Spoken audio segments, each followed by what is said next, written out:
শ্রীলঙ্কার বিপক্ষে গত জুনে সেঞ্চুরি করলেও অল্পের জন্য রেকর্ডটি গড়তে পারেননি মুশফিকুর রহিম। তবে বছর না ঘুরতেই আবার ৩ অঙ্ক ছুঁয়ে এবার উসমান খাজাকে টপকে বিশ্ব টেস্ট চ্যাম্পিয়নশিপে সবচেয়ে বেশি বয়সে সেঞ্চুরির মালিক হয়ে গেলেন বাংলাদেশের অভিজ্ঞ ব্যাটার। সিলেট আন্তর্জাতিক ক্রিকেট স্টেডিয়ামে দ্বিতীয় টেস্টের দ্বিতীয় ইনিংসে ক্যারিয়ারের ১৪তম সেঞ্চুরি করেছেন মুশফিক। টেস্টে বাংলাদেশের হয়ে তিনিই এখন সর্বোচ্চ সেঞ্চুরির মালিক।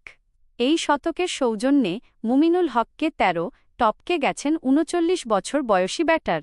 একই সঙ্গে আইসিসি বিশ্ব টেস্ট চ্যাম্পিয়নশিপে সবচেয়ে বয়স্ক ক্রিকেটার হিসাবে সেঞ্চুরির রেকর্ডটিও নিজের করে নিয়েছেন মুশফিক।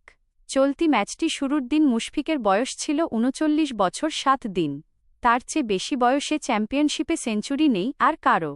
২০২৫ সালের জানুয়ারিতে ৩৮ বছর ৪২ দিন বয়সে শ্রীলঙ্কার বিপক্ষে ২৩২ রানের ইনিংস খেলেছিলেন খাজা। এরপর জুনে তার খুব কাছে গিয়েছিলেন মুশফিক। শ্রীলঙ্কার বিপক্ষে ১৬৩ রানের ইনিংস খেলার দিন বাংলাদেশের সাবেক অধিনায়কের বয়স ছিল ৩৮ বছর ৩৯ দিন। তবে গত জুনে না পারলেও ২০২৬ সালের মে মাসে ঠিক রেকর্ডটি নিজের করে নিয়েছেন মুশফিক।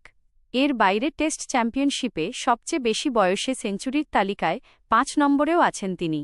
২০২৪ সালে পাকিস্তানের বিপক্ষে ১৯১ রান করার ম্যাচে তার বয়স ছিল ৩৭ বছর ১০৪ দিন।